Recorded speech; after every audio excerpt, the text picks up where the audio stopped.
Pero vamos a encontrar un formulario. Sí, porque obviamente el que yo no me dónde sacarlo.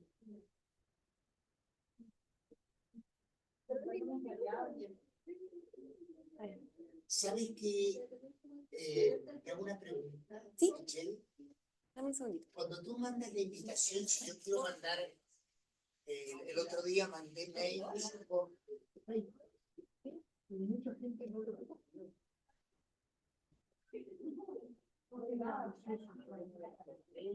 A mí me llegó esa respuesta, pero no sé. Sí, me voy a fijar como las opciones de responder. Porque haces como responder a todo, con todo.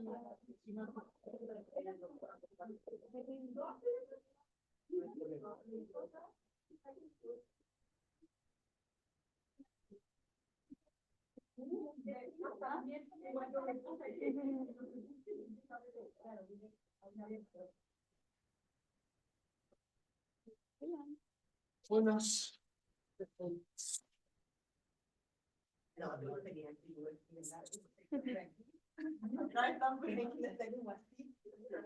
Creo que está todo.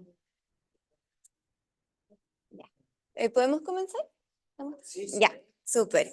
Entonces, bueno, buenos días a todas y a todos en el auditorio y a través de la transmisión.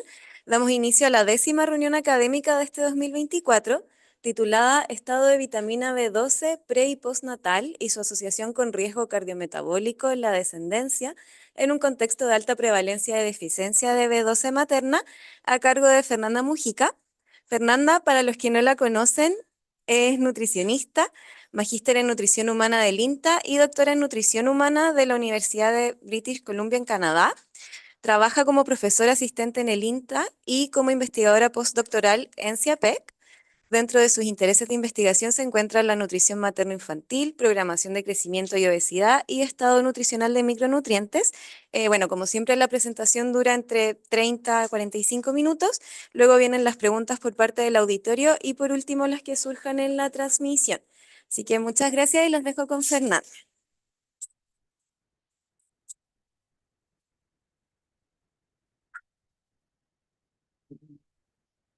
Ahí sí parece. Bueno, gracias por la invitación.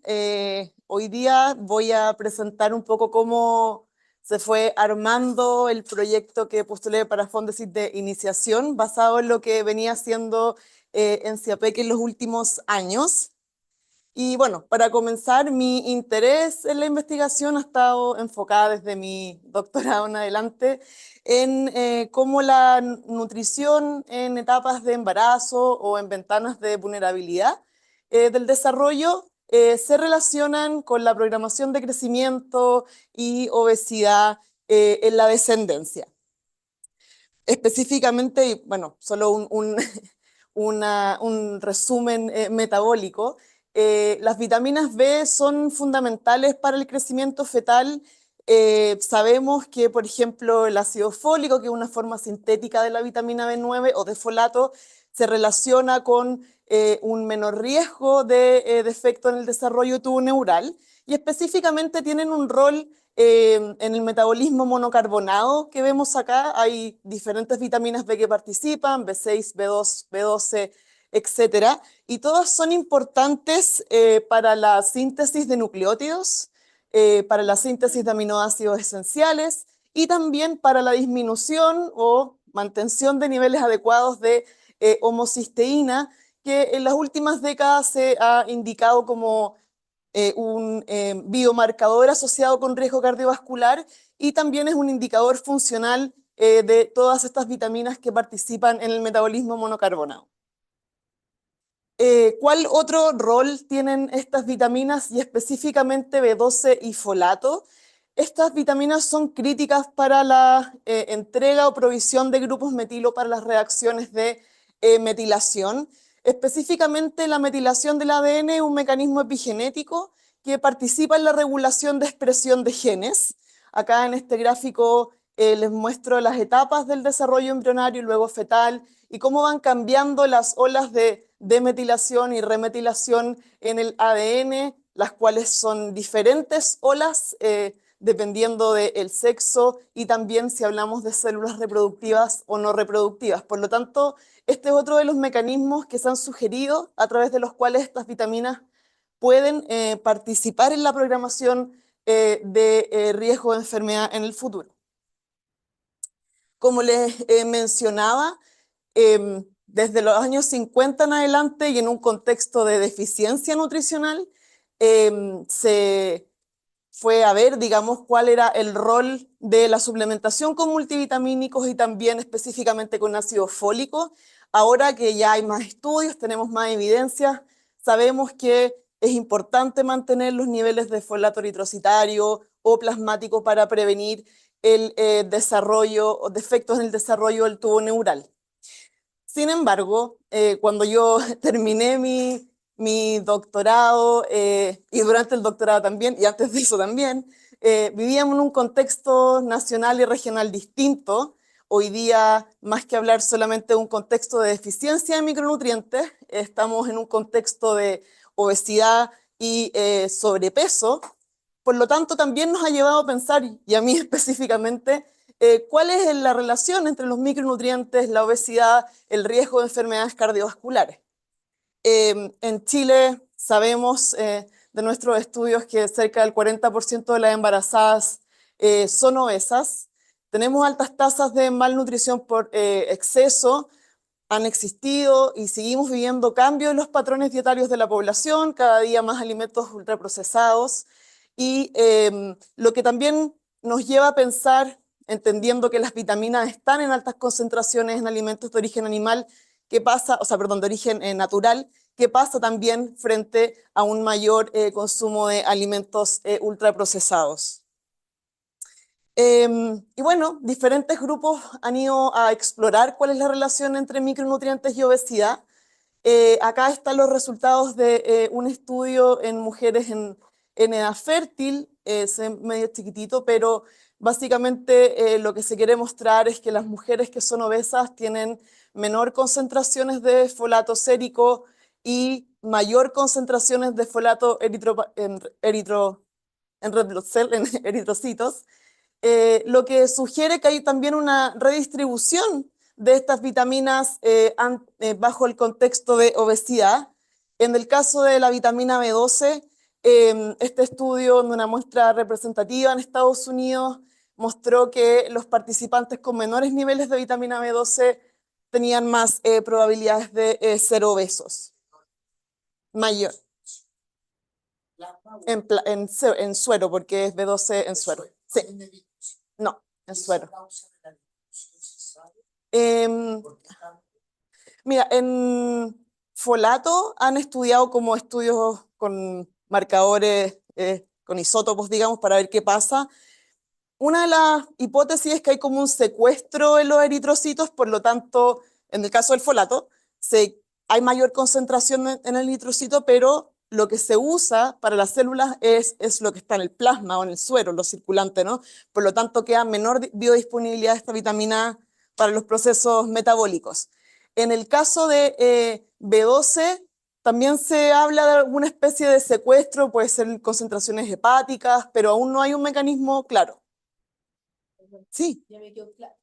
Estoy viendo los platos. ¿Significaría que una mujer obesa, embarazada, podría tener, aunque esté suplementada con folato, tener problemas al hijo de mayor probabilidad de problemas de malformación? Sí. Neural, ¿no? Bueno, hay algunas guías de perinatales de suplementación con ácido fólico, por ejemplo, que recomiendan mayores dosis de suplementación con ácido fólico para las mujeres obesas, porque pueden presentar más riesgo, porque básicamente cómo se traspasa el folato de la mamá al feto es como folato plasmático, no es exacto, no es eritrocitario.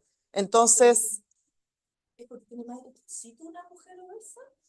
No, es porque sí, lo que yo creo es que encuentran menores niveles de folato plasmático, porque se secuestran en el eritrocito. Entonces, exacto.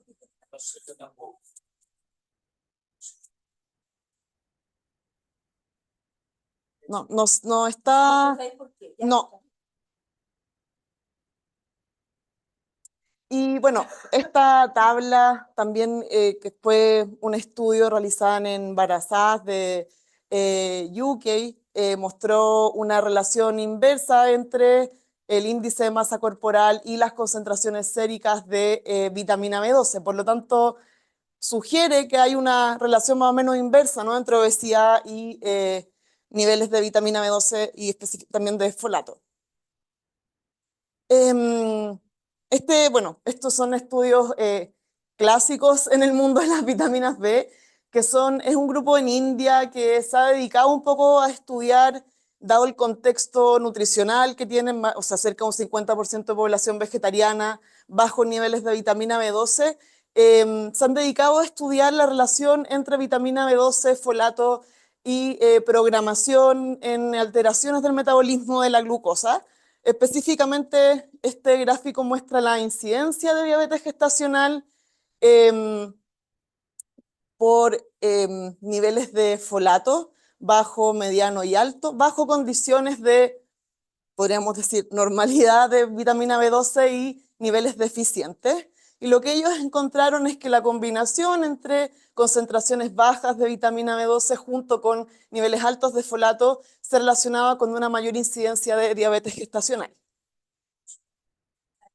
Perdón, altos de folato, bajo B12, sí, Y eso tiene mayor incidencia. de diabetes gestacional.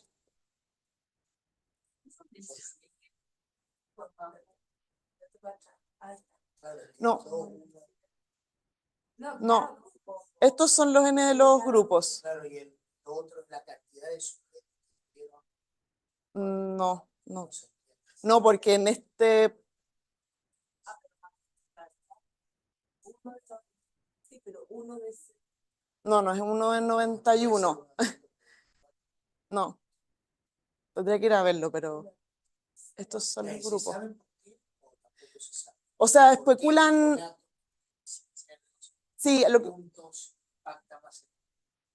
porque, bueno, hay dos mecanismos principales. Uno es que la B12 participa en la mitocondria en el metabolismo energético, por lo tanto se pudiese alterar el uso eficiente de la energía. Y por otra parte, porque la combinación de altos niveles de folato con bajos niveles de B12 altera el adecuado funcionamiento del metabolismo monocarbonado. Es decir, sí, es un mecanismo celular, pero, sí. Si un paciente con déficit de folato le da B12, empeora la neuropatía. Corregime. Sí, pero en ese caso el mecanismo está asociado a la milenización y a la síntesis, digamos, a la conducción nerviosa. En este caso está asociado a la imposibilidad o la mayor dificultad de poder utilizar grupos metilo para reacciones de metilación. Y este mismo grupo siguió a estas embarazadas y a sus hijos hasta los 6 años, y lo que encontraron es que aquellas mujeres con niveles bajos de vitamina B12, que es este grupo, en combinación con niveles altos de folato, se asoció con mayor resistencia a la insulina en los niños a los 6 años. Sí, este es eritrocitario.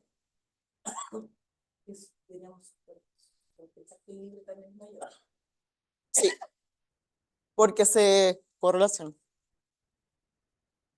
Sí.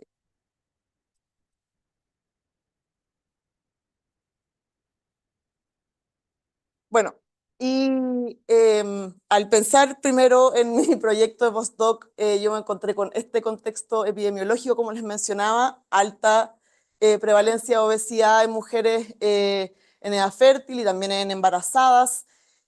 También expuesta a un contexto nutricional desafiante en muchos aspectos, cambios en los hábitos y calidad de la alimentación, y específicamente mi interés fue ver vitamina B12 porque está en ciertos alimentos que se podían comprometer más su consumo, como eran los alimentos de origen animal.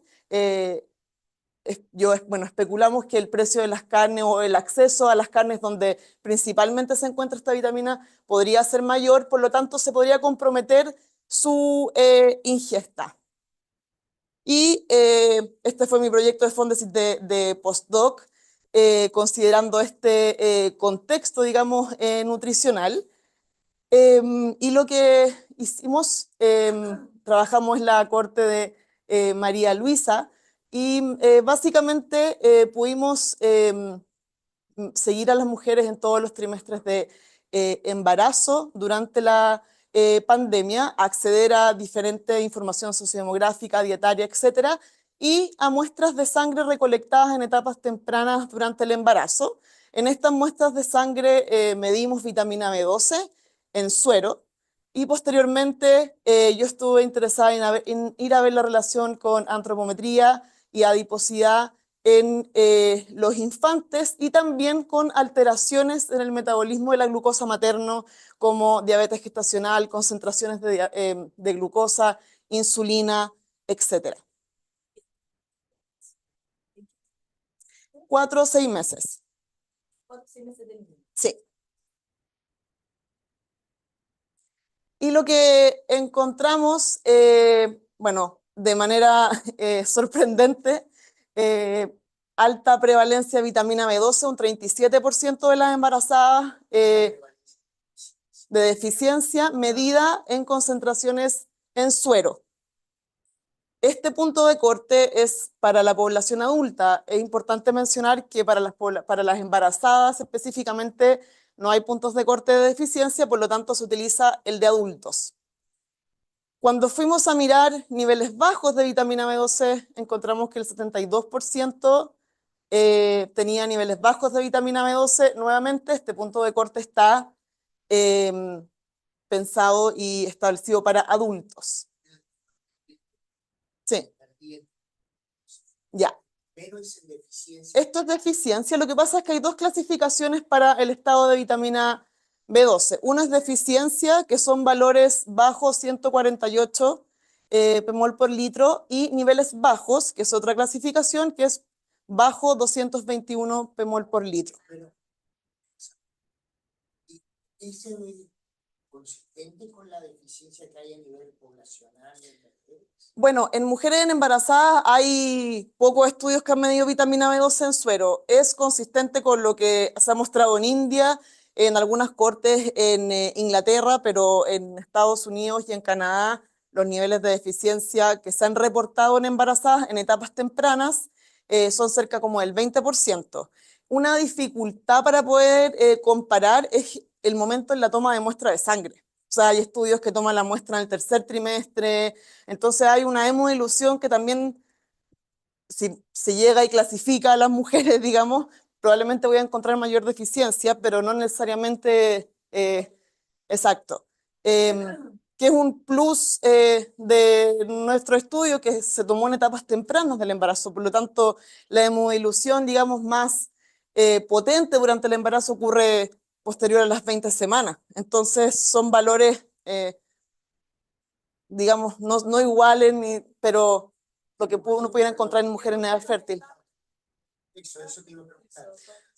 ¿Cuál es la prevalencia? No he visto evidencia reciente en mujeres no gestantes, porque lo que más se estudia en B12 o lo que se mide, digamos, es en adultos mayores. Exacto. Ah, no tenemos datos con eso. No, en adultos mayores. Porque se asocia a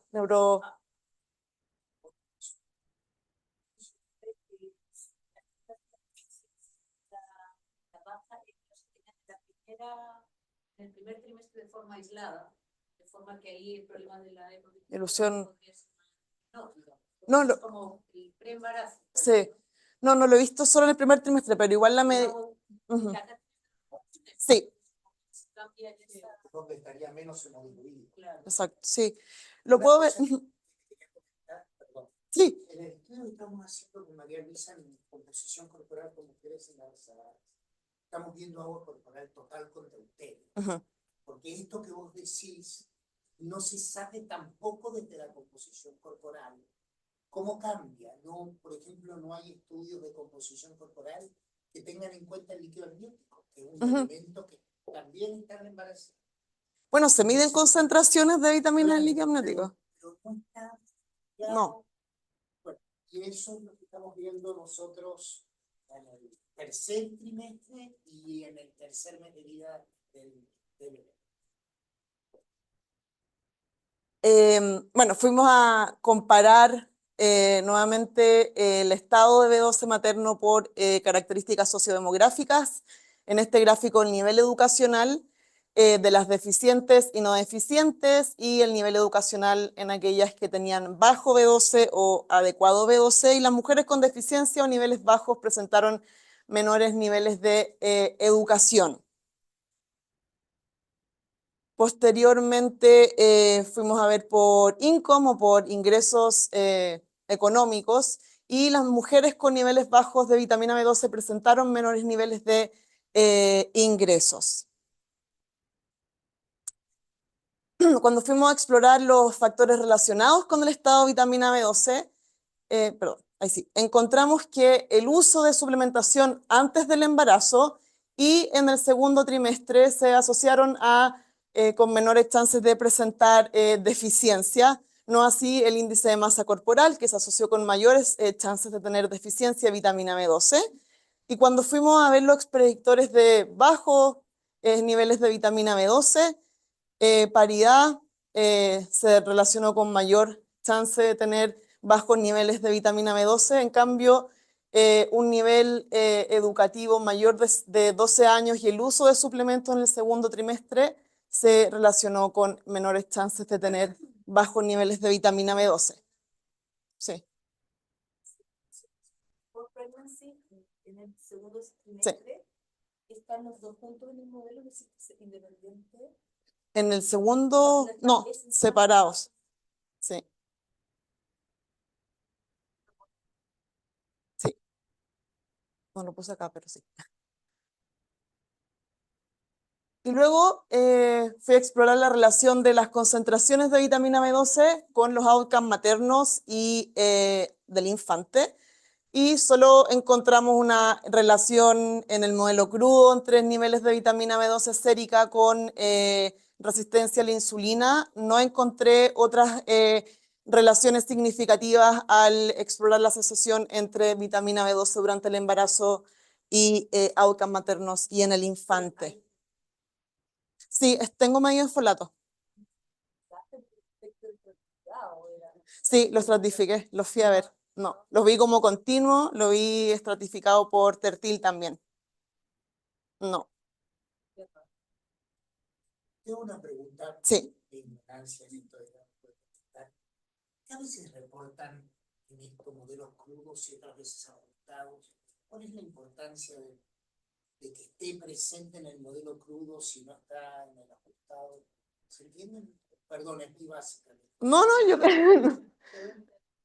Pero es que he leído la tesis de tu alumna, y a ella le pasa lo mismo, que a veces pone tablas y gráficos con modelos crudos y otras veces con ajustados. Si ajustado no da, ¿cuál es la trascendencia que debe? Sí, es una buena reflexión. Bueno, estos resultados y lo que pasó durante mi postdoc me hizo ir a preocuparme. Sí, tampoco, ni adiposidad, no. ¿Te podemos seguir interrumpiendo? Por favor. No. A mí no me queda claro por qué hay tanta deficiencia de B12. Es una... Bueno, es una súper... es la misma... Es que, ¿sabes? No depende del sol, No. no depende. ¿Por qué depende de la higiene? Por eso. No, algo que... Es hidrosoluble, ¿no? Sí, es hidrosoluble. Hidrosoluble. No, pero algo interesante que me di cuenta cuando estaba escribiendo este manuscrito es que hay evidencia reciente que muestra las concentraciones de micronutrientes en alimentos de origen natural, tanto animal como vegetal. Y hay un montón de diferencia en la concentración, por ejemplo, de vitamina B12 dependiendo de dónde se estudie, por ejemplo, el consumo de carnes. Otra cosa importante es que se cree, o sea, vitamina B12 está presente en alimentos de origen animal, pero principalmente en hígado. No en el beef, no en pollo, no en pescado, ahí en concentraciones mucho menores. Entonces, hay variaciones geográficas, pero carnes rojas, por ejemplo, el beef, un bistec, no tiene altas concentraciones en comparación al hígado. Eso quiero decir, como para lograr una adecuada ingesta. Exacto. O los riñones, por ejemplo, que actualmente desconozco cuánto será el consumo de eso. Yo cuando chica comía panita, pero ahora no sé. Entonces, por una parte, la concentración en verdad en alimentos de origen animal son subproductos y por otra parte varía y se ha mostrado que varía la concentración de estas, o el contenido de estas vitaminas en los animales. Es súper bajo, sí. Además que... embutido, tú cachai que meten todo lo de la mitad, por eso. Sí. Porque tener un poquito más. Pero es que además la vitamina B12, al igual que otras vitaminas hidrosolubles, varían su contenido, por ejemplo, por exposición a la luz, por procesos térmicos de los alimentos. Entonces, puede variar en el contenido del yogur, por ejemplo. Si, dependiendo del proceso industrial a que se someta, va a bajar el contenido. Y bueno, toda esa parte de B12 primaria me llevó a esta segunda pregunta y este proyecto que escribí para el Fondesit de inicio, que tiene que ver con no solamente la exposición prenatal, considerando que tenemos altos niveles de deficiencia, por lo menos en esta corte, sino que qué pasa con los niveles postnatales de vitamina B12. Sabemos y por qué nos interesa la vitamina B12 en la niñez, porque los infantes de mamás con niveles deficientes o bajos de vitamina B12 durante el embarazo tienen un mayor riesgo de deficiencia de esta vitamina, y también la deficiencia de vitamina B12 durante la infancia se ha asociado con la alteración en el neurodesarrollo y crecimiento. Distintos estudios a nivel mundial lo han explorado y reportado. Y este paper fue una inspiración para este proyecto. Fue escrito por George Miller, que es un destacado investigador en el mundo de la vitamina B12, que envió esta carta editorial preguntándose sobre el rol de la vitamina B12 en la programación y qué preguntas todavía quedan por responder y se pueden seguir explorando. Sabemos que la vitamina B12 tiene un rol también crítico en etapas tempranas prenatales, no solo por el crecimiento y desarrollo, sino que, por ejemplo, bajo concentraciones adecuadas o altos de folato poblacionales ha mostrado que bajos niveles de vitamina B12 se asocian con un mayor riesgo también de defecto en el desarrollo del tubo neural, no es solamente folato. Evidencia en estudios animales mostraron que la deficiencia severa de vitamina B12 durante el embarazo se asoció con un mayor riesgo cardiometabólico en la descendencia masculina. Este estudio se volvió a repetir no con niveles severos de deficiencia, sino que con niveles medios. Y se postularon algunos mecanismos como alteraciones en la vía metabólica de los macronutrientes, es decir, en el uso energético de los macronutrientes y cambios epigenéticos relacionados con la metilación de genes de oxidación de ácidos grasos y metabolismo mitocondrial. Y hay preguntas nuevas, ¿cómo se relaciona la deficiencia de vitamina B12 pre y postnatal con el riesgo cardiovascular? ¿Qué pasa en estudios en humanos? ¿Por qué o si difiere la programación por sexo en humanos? Si una mujer tiene baja B12, es más riesgo de malformaciones de neurodegeneración que alguien que tiene solo deficiencia de fólico. Lo que se mostró es que aquellas mujeres que tienen niveles altos o adecuados de folato, pero deficientes de vitamina B12, presentan mayor riesgo de defectos en el desarrollo del tubo neural. No se viola. Claro, lo que pasa es que como dadas las, digamos, dosis disponibles de suplementación de ácido fólico en el mercado, tanto en Chile, en Canadá, en Estados Unidos, que son masivas, no hay mucha deficiencia. Y las políticas de fortificación mandatoria, entonces es difícil encontrar ambas deficiencias, excepto en contextos bélicos, diría a esta altura.